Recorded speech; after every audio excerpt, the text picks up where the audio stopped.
Well, we wrapped up our weed series this last weekend. This series has resonated with a lot of us because we all have weeds. We all have faced our fair share of struggles and challenges. At times it seemed like they choke out the life that we desire and really the life that God wants for all of us. So it's good to know, as we shared this weekend, that we have weeds, but most of all, we have a good gardener who knows how to handle weeds. And more importantly, he knows how to grow a great lawn or garden, i.e. grow a great life. So this reminds me of the words from Psalm 23. The Lord is my shepherd, I shall not want. He makes me lie down in green pastures.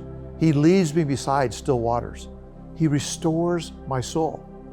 This famous passage reminds us of the peace and assurance that God, the good gardener, provides for us.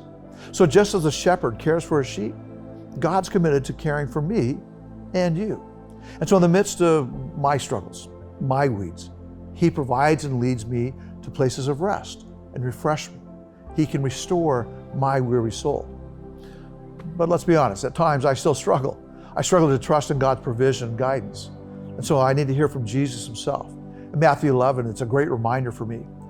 Jesus says, "Come to me, all you who labor and are heavy laden, and I will give you rest."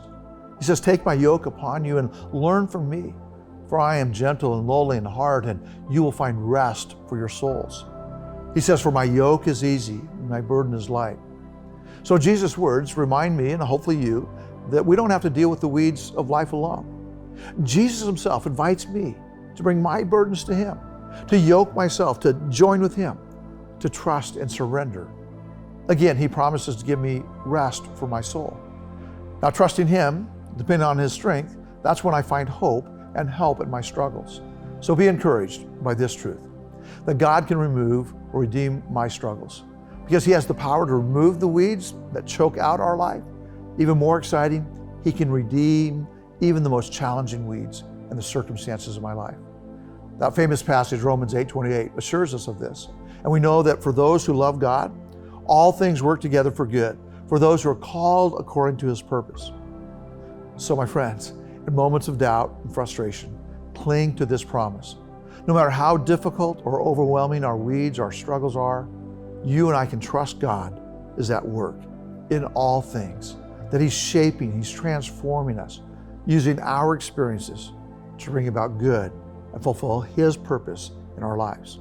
So hold on to that truth. You and I, we have a great gardener who's always with us. Have a great week.